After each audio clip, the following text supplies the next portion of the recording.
Hi, good morning. Time is 7 o'clock in the morning. Good morning dito sa Canada. Good evening dyan sa Pilipinas. Ito, magkakape kami. Yan. Kakape tayo. Nutella. Yung palaman. Yan. No. Kagabi nag-snow. Hanggang ngayon. Tingnan nyo Yan. Hanggang ngayon umuulan ng snow. Ang kapal Halos may isang dangkal ng taas sa terrace namin. Patuloy pa rin na naging bubagsak ang snow. Yan. Yung playground kahapon na kulay green dahil may damo na. Dahil nagsisikat ng araw. Ngayon, puno na naman, puti na lahat. Ayan Yan, sa labas ng bahay. Yan, sa parking. Mamaya, lalabas ako doon. May hindi kasi basta makalabas dito ngayon kung hindi ka magpapala sa daanan. Kailangan palahay mo paglabas mo ng bahay.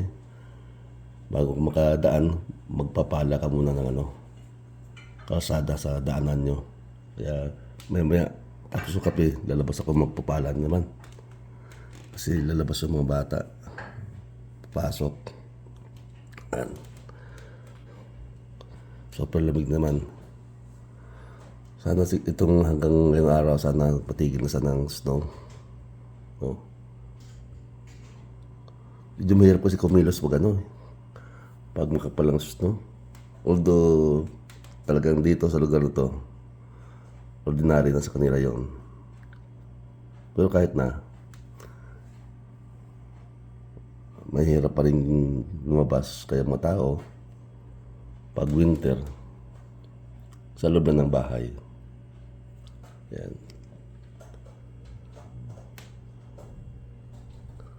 Imagine, ang winter dito, halos 6 na buwan.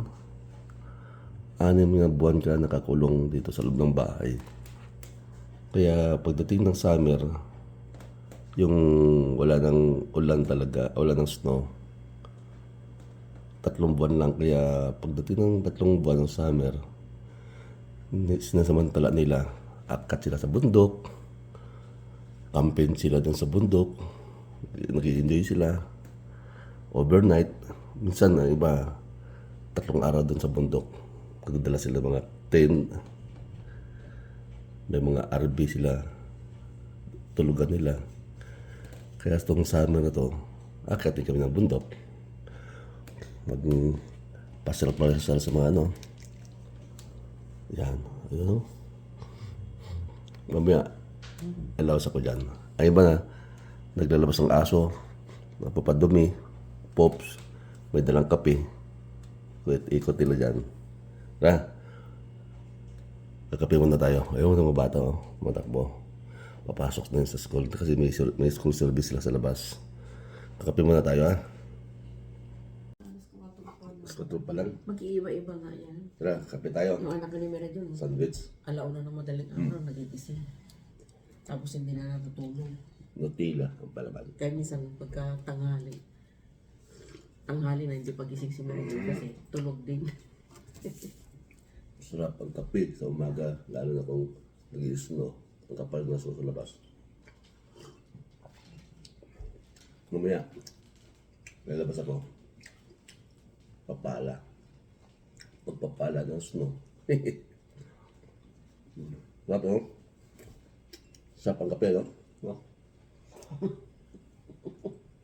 Sarap sa kape. Sarap sa mais, no? Kapal ng snow sa labas, yan. Yan mo yung kapal, no? Kaya masarap ang kape.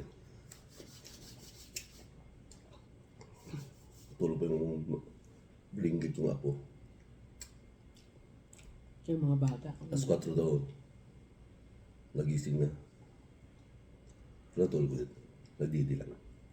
Ganun talaga yung mga bata pag maliit pa lang. Oh, grabe. Madaling araw, magigising, Grabe ah.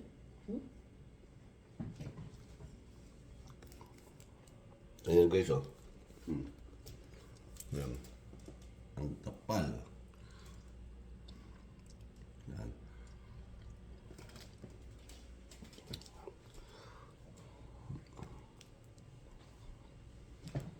Mahirap mag-drive ngayon dahil madulas ang kasada.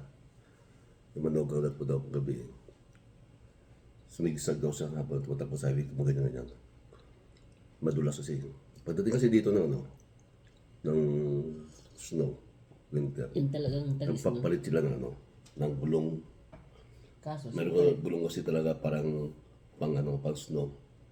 Pagdating ng summer, napapalit naman sila. Kasi iba yung gulong ng pang snow, ibang gulong yung pang summer. kaso lang, biglang sumulpot yung isa. Eh, hindi pa napagpalit siguro. Yun. Hindi kasi magsasummer na. Kaya kailangan medyo dandaan lang. Although may mga speed limit, pero hindi naman pwede hindi ng speed limit. Kaya sa mabuti gabi, wala siyang kasalubong. Pag iliko niya, sharp, kurbada, luman yan sa mikis-ikis. Kaya, yung sa kakilala namin dito, nagkaroon ng trauma. Bagay, ginagamit niya kasi truck pick-up. Siya, nagsigsag din. Ay, ano niya mag-drive. Yun, ngayon medyo takot sa mag-drive. Kasi babae yun. Kasi kailangan dito, pupapasok, may sasakyan ka, mababae, malalaki. Kasi ang public transportation dito, bus lang mo, magtataksi ka. Kaya mahal. Tsaka may oras. Kaya, ayun, kailangan may sasakyan ka. Mamaya, labas tayo.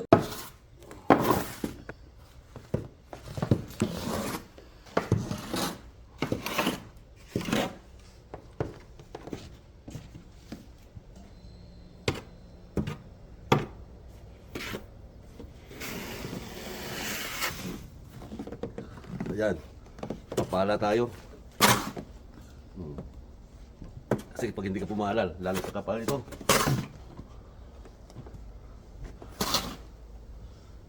Libre snow, baka mayroon kayong gustong snow dyan.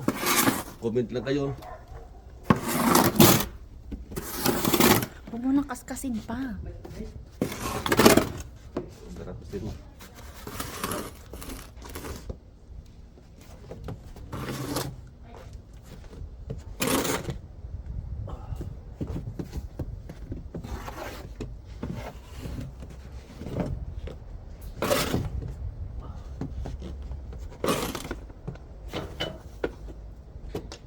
Basa na yung medyas na ni Papa. Pagpagin mo yung medyas mo pa, basa yan. Tama na to. Ayan, natapos ako magpala sa labas. Malamig, no? Kasi, Siyempre, binigyan lang sila ng... pagtapos pala, kakain tayo ng shawarma. May bagong deliver, napadeliver naman ako. Shawarma. Hindi na. Ano ba ito? Ano to?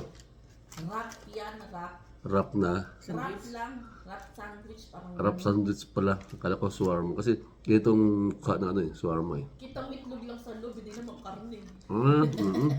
Itlog lang pala sa kasi, Tim Hortons. Thank you sa Tim Hortons. Masarap rin yung wrap sandwich. Kape. Wala na pala akong kape. Kumuha ng mainit ko. Lang. Okay, thank you sa inyo pagsubaybay. Sa inyo pag panood sa pagkatid dyan sa ng balita dyan sa Pilipinas. No? Sa labas ako mag-vlog ng snow. Hindi pa natatapos yung vlog ko na. Medyo makati sa kamay. Kasi sobrang lamig. Nagugas ako ng tubig na maligamgam. No? Thank you sa pagsubaybay. At least naparating ko dyan ang kaganapan dito sa lugar namin sa Canada. No? Iba-ibang lugar kasi ng Canada, iba-iba din. No? Mayroon mga ibang lugar sa Canada na hindi ganong makapal ang snow. Hindi lang dito. Ay, iba, hindi na rin nag-snow kasi Medyo mainit na, pero malamig. Sa Malamig pa Vancouver rin. yata, hindi. No? Maraming salamat at ingat kayo dyan lahat sa kung saan man kayo naroon. Thank you and God bless. Bye-bye.